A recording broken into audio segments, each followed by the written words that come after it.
Marup, nahaka thingnaba yam nungaire. Wari anauba amatadi liyudana tase. Karamba anauba warino nangna taningisibo? Khangde, aigdi wari phajaraga loireda. Kaurene. Oh, ai ningsilai. Aigi manaba albi oiba malai. Mase yamna khoppi. Thagi pe phangma khudigi mase hisab yamna khotpa phabani pani. Magi pangliba lising kuthamakto.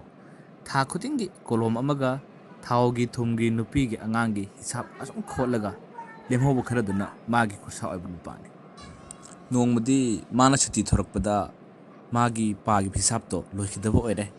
Lamnaga lapane makhoigi khunduso hi tonglaga lanum dawbanini.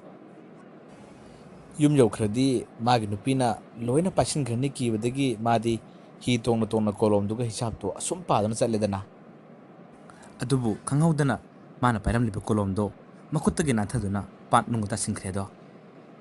As haiduna madi kokchaubi kakhredo. Yum yoragadi magi nupina paisa punna paikhani khanbadagi madi mapi phulangraba janida. Adudi nungaiti he. Khut thekna pabadasu hanjin soiredo. Adudagidi pambai leitraba nupado kappa horakledo. Ngaihak lairagadi isingi lai tharokledo. Aduga nupadugi awabado karino hangle. Nupaduna yamna kina aigi kolom takhre. Kolom si phangdragadi ai paisa amata yumna sirinaba phanglaroi haba warido laido punna liredo mahangna. Magi mataududa laido nungaidra male. Ahanbada sanagi kolom ama lauthorlaga kolom se nangira haiduna piba hauredo. Natte so asigi kolom sidi aigi thanigi pisana su leiba phangani. Ai arang anakta ngaujade. Mathangdasu lupagi kolom ama pire adusu nipaduna magi kolom natte haiduna laudre. Lastadi laiduna magi asegam kolom do puthoklaga pibadagidi kolom do ma lauredo. Laiduna nipado thamoi sengma nipani khanduna magi sanagi lupagi kolom punna nipado do pibiredo. Wari liyo harga kopiga taurine. Adudi singyang mangi wari dunine. Yare makhata na lirano ay sukta taningdre marup. Marup nang saur male. Ay makhata na kitabiyo. Ay kopi di suklat na tego. Nupado mayum yore magi matu mama mapa punna thengnaduna hana nungairiba changdudagi amake nungaiduna leire. Adubu nongmadi magi nupina kanglase yamna phajai koiba pubiyo hairare. Nupadusu magi nupina haiba kaubanina yare makhoi ani kanglada koiba laido. Hi tonglaga makhoigi pato lalaga lakpada magi mamanabana phone torakpadagi nipado wari ngayak sarure. Wari sabal loiraga leithorakpadadi magi nupido hidudi yaramdre. Pat nungta singkraba janida. Nupado hikna kaplare. Magi nupi Mangkhre aigi nupi kadaida leibano haina. Koi thi taphamju khangdabani upaida leitredo. Ngaihak leiragadi isingi lai thorokle. Aduga kari amuk taurare haiduna nupado da hanglare.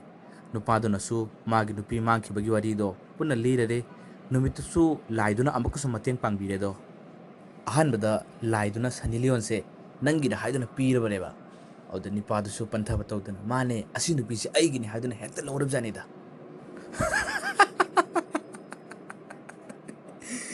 Sanilion ubakanda magi nupi ka kauri bunine. Wahaido hairakpada laido saurakle. Nahan nongmadi thamoi sengba malure. Aduga ngasina nangi natu singda iraknariba sibu kautholaga sanilion bu nangi ne karigi hajilibano haiduna laiduna nipaduda tena chaiba horokledo. Nangi nupi su piraroi nang chatkro amuk laklanu haiduna laiduna nipado tena chaiduna talakledo. Matamduda nipaduna yamna chinglemna aidi oidabu ngangjaba nachade sanilion bu aigi nupi natte hairasu mathangda ketina amuk isona puthokpirakani. Adusu aigi nupi natte hairuni lasta aigi nupi do pirakani.